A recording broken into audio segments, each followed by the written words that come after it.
Strike के माध्यम से, 2 सर्जिकल स्ट्राइक और 1 एयर स्ट्राइक के माध्यम से पाकिस्तान की कमर तोड़ करके आतंकवाद का समूल नाश पूरे दुनिया के अंदर भारत की सामरिक ताकत का एहसास आदरणीय प्रधानमंत्री जी के नेतृत्व में हुआ है।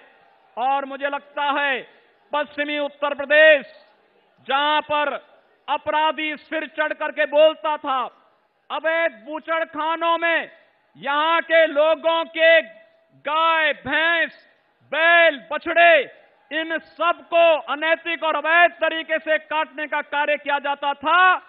पहले ही आने के तत्काल बाद, किसानों की कर्ज माफी के बाद, अवैध बूचड़खानों को रोकने और अपराधियों के खिलाफ जो सख्ती की कार्रवाई की गई, आज हम कह सकते हैं कि पश्चिमी उत्तर प्रदेश में अपराधी या तो जेल में है या राम नाम सत्य है की यात्रा पे निकल चुका है, उसके लिए दूसरा कोई सहारा नहीं बचा है। ये भारतीय जनता पार्टी की प्रतिबद्धता है। राष्ट्रीय सुरक्षा के मोर्चे पर अभी आपने देखा होगा, एयर स्ट्राइक के माध्यम से पहले भी सरकारें थी, हिम्मत नहीं करती थी। याद करिए पुलवामा की घटना के उन शहीदों की शहादत को। प्रधानमंत्री मोदी जी ने अगले ही दिन कहा था कि हमारे जवानों का बलिदान व्यर्थ नहीं जाएगा, और आपने देखा होगा 10वें दिन एयर स्ट्राइक के माध्यम से पाक अधिकृत कश्मीर के बालाकोट में सभी आतंकी शिविरों को नष्ट करके भारत के शौर्य और पराक्रम का लोहा दुनिया के सामने मनाने का कार्य हुआ था। भारत इसी प्रकार का दृढ़ इच्छा शक्ति का यशस्वी नेतृत्व चाहता है। भारत का सम्मान आज दुनिया के अंदर बढ़ा है। पूरा भारत इंफ्रास्ट्रक्चर के डेवलपमेंट के नए दौर में गया है। एक नया भारत आदरणीय प्रधानमंत्री मोदी जी के नेतृत्व में हम जब एक नए दौर की ओर चल रहे हैं, स्वाभाविक रूप से 2019 का लोकसभा का ये चुनाव हम सबको एक बार पुनः बिना भेदभाव के भारतीय जनता पार्टी ने आपके अनुसार प्रत्याशी दिए हैं, लेकिन उस सब के बावजूद हमें प्रधानमंत्री मोदी जी को देखना है।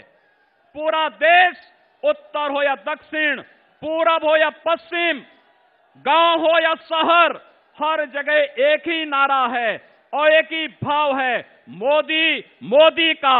पूरे देश के अंदर एक भाव है। महिला हो या बुजुर्ग, नौजवान हो या फिर किसी भी उम्र का, हर व्यक्ति एक ही बात को लेकर के चल रहा है, और वह है कि मोदी जी के नेतृत्व में देश ने एक अच्छी दिशा में एक नया प्रयास प्रारंभ किया है।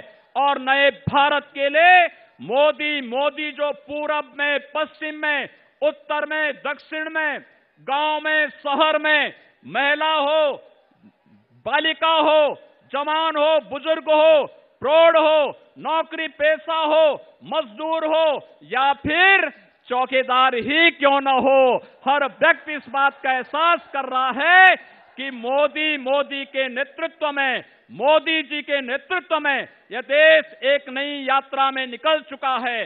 दुनिया की महाशक्ति बनने की इस यात्रा को आगे बढ़ाने के लिए आज हम सब आदरणीय प्रधानमंत्री जी का मार्गदर्शन प्राप्त करने के लिए यहां पर एकत्र हुए हैं। मैं एक बार पुनः आप सबसे कहूंगा कि भाइयों बहनों, सपा, बसपा, कांग्रेस, लोकदल, इन सब के लिए जो कार्य नामुमकिन होता था वह कार्य आज मुमकिन हुआ है। नामुमकिन अब मुमकिन है, क्योंकि मोदी हैं तो, मेरे साथ एक बार आप सही बोलेंगे, क्योंकि मोदी हैं तो, क्योंकि मोदी हैं तो। मैं एक बार फिर कहूंगा, उत्तर प्रदेश 74 पार, आप सब फिर बोलेंगे, फिर एक बार मोदी सरकार। उत्तर प्रदेश 74 पार, फिर एक बार मोदी सरकार। उत्तर प्रदेश 74 पार, उत्तर प्रदेश 74 पार।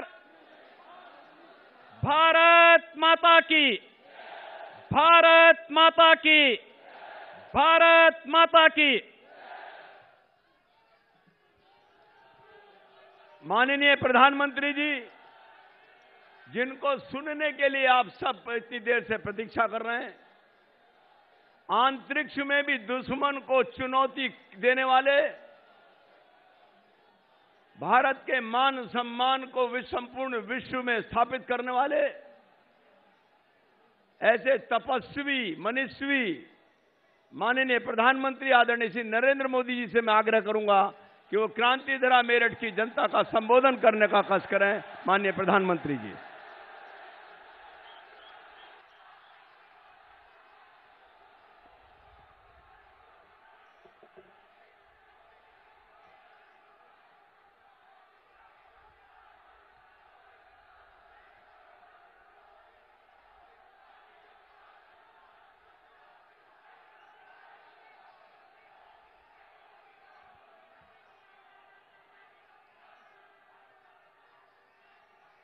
पश्चिमी यूपी के कोने कोने से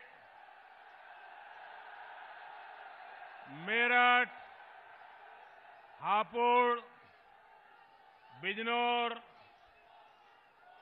मुजफ्फरनगर, बागपत, गाजियाबाद, नोएडा समेत पूरे पश्चिमी उत्तर प्रदेश से यहां पधारे आप सभी बहनों भाइयों को मेरा प्रणाम।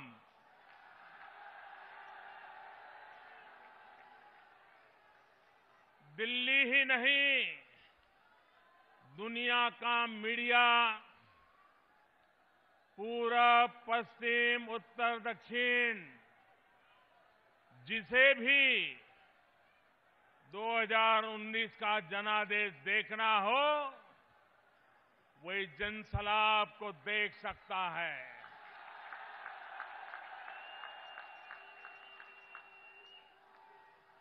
भारत मन बना चुका है।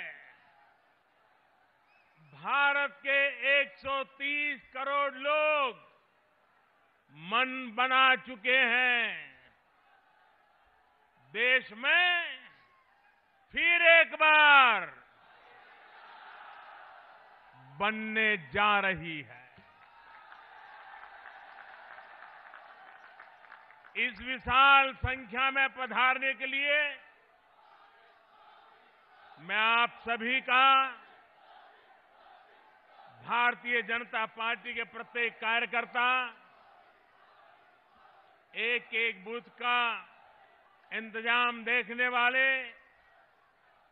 अपने साथी का हृदयपूर्वक आभार व्यक्त करता हूं। साथियों, 2019 के चुनाव अभियान की शुरुआत मेरठ से ही शुरू करने के पीछे एक वजह है। 2019 का ये चुनाव हर देशवासी की आकांक्षा, मजबूत भारत के सपने से जुड़ा चुनाव है। वही सपना, वही आकांक्षा जिसे दिल में लिए 1857 में इसी मेरठ क्षेत्र में स्वतंत्रता के आंदोलन का पहला बिगुल फूंका गया था। इसी गौरवशाली परंपरा को निभाने वाले सुकमा के नक्सली हमले में शहीद शोभित शर्मा और पुलवामा में शहीद अजय कुमार जी को मैं एक बार फिर अपनी श्रद्धांजलि अर्पित करता हूं।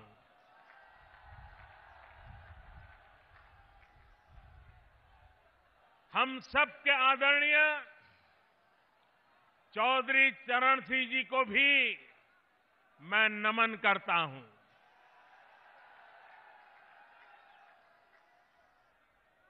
चौधरी चरण सिंह जी ने देश के लिए महत्वपूर्ण योगदान दिया। चौधरी साहब देश के उन सपूतों में से हैं जिन्होंने देश की राजनीति को खेत खलिहान और किसान पर ध्यान देने के लिए मजबूर किया। साथियों, 5 वर्ष पहले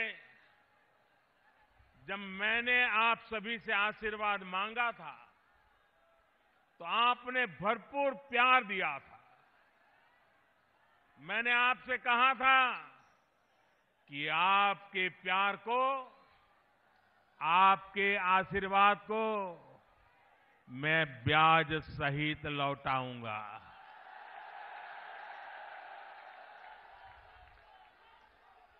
और मैंने आपको ये भी कहा था कि जो काम किया है उसका हिसाब भी दूंगा। और हां, अपना हिसाब दूंगा, साथ साथ दूसरों का हिसाब भी लूंगा।